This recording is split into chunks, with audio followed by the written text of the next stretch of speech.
দেখেন এই যে মালটা ছাপলাম এক জোড়া লোফার, ঠিক আছে। এখন এটা আমাদের কেমিক্যাল লাগাবো। এই কেমিক্যালের নাম হচ্ছে সলিউশন। এটা দেওয়ার কারণে মালটা সফট থাকবে, এমনকি মালটা খুব ভালো একবার মুলাম থাকবে আর ধরবে ভালো আঠা। তারপরে লাগাবো কভারিং। এটা একবার মাল সফট থাকবো, মাল সফটের জন্য এটা লাগানো হচ্ছে। কভারিং লাগানোর কারণে মালটা পায়ে মানে খুব আরাম পাবে। এই কেমিক্যালটা লাগাইছি 2 মিনিট পর এটা লাগাবো এই চামড়াটা। এই কভারিং শুকিয়ে যাওয়ার পরে এখন আমরা চামড়ার সাথে এটা অ্যাডজাস্ট করে লাগা দিচ্ছি। এখন আবার আঠা লাগাবো এটার সাথে। এখন অ্যাডজাস্ট করছি, এখন অ্যাডজাস্ট করার পরে চামড়ার সাথে কভারিং এর সাথে অ্যাডজাস্ট করছি। এখন আবার আঠা লাগাবো। আঠা লাগানোর পর এই লাইনিং আস্তর ফুল চামড়ায়, এই চামড়া এখন আবার আঠা লাগাবো। লাগানোর পর এই দোনোটা কাটাবো। এটা এখন কমপ্লিট। এখন এই লাইনিং এর সাথে চামড়ার এখন এটা জোড়াই করব।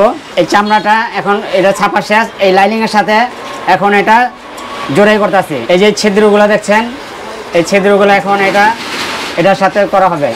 আর এই ছোট চাকুটা এই ছিদ্রগুলো এটার সাথে করা হবে। এই ফরমাটার ভিতরে এখন এখানে পেস্টিং লাগাচ্ছি। পেস্টিং লাগানোর পর এটা চিপকাবো। এই ফরমাটা উপরে চাকু এটা, আর এটা হচ্ছে আপনার চাকু বটি, এটার সাথে চিপকালাম। এটা হলো পাঞ্চ। এই পাঞ্চ দিয়ে এগুলো ছিদ্র করব, এগুলো পুরো ছিদ্র করব।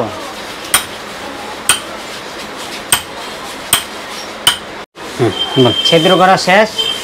এখন এটা কাটিং হবে, এই দাগে দাগে এখন এটি কাটিং হবে। বলেন, কাটিং করা শেষ। এখন এটা আমাদের সোল লাগানো হবে। কাটিং যখন করব, এই যে সাইডে যে দাগগুলো ছিল, এই দাগটি অ্যাডজাস্ট করে কাটতে হবে যাতে কোনো কম বেশি না হয়। হইলে হয়তো মনে করেন আপনার জুতা এক সাইড তেরাতোরা হয়ে যেতে পারে, ঠিক আছে। এই কারণে পয়েন্ট দেওয়া আছে, সব কিছু অ্যাডজাস্ট করা, পয়েন্টে পয়েন্টে আপনার সোল সারানো হবে। এই যে এখন এই পেস্টিং ঢালছি, এটা হলো পেস্টিং। পেস্টিং এখন এই সোলের যে পয়েন্টগুলো দেওয়া আছে, এই অ্যাডজাস্ট করে আপনার এই পয়েন্টের বরাবর লাগাতে হবে।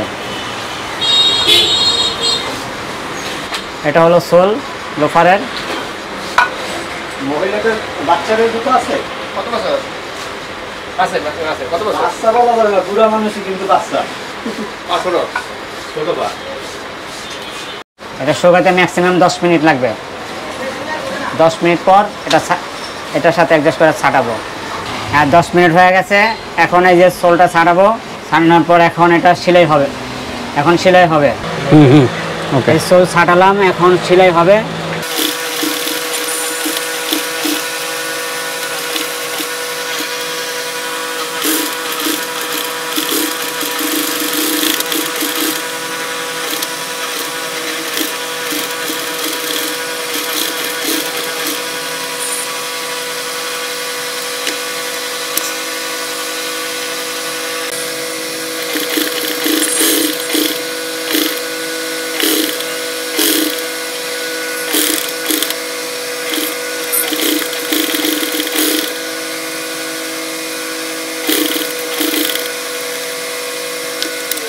শুকানোর পর প্রায় 2 মিনিট লাগবে শুকাইতে।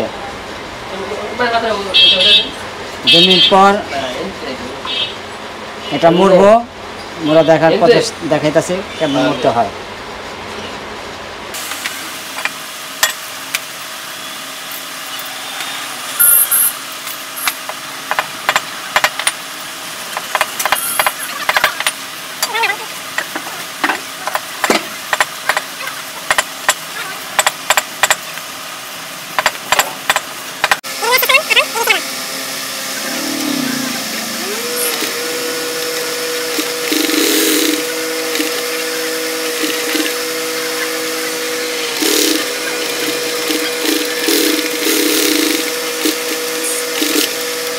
এই যে বিনা হয়ে আসছে, ঠিক আছে। আমরা এটা ফর্মা ঢুকাইছি, ঢোকানোর পর শেপটা খাড়া করানোর লেগা এই যে প্রসেস হয়েছে। এইভাবে বিনা হয়ে এখানে চলে আসছে, দেখেন, ঠিক আছে। এই যে সোল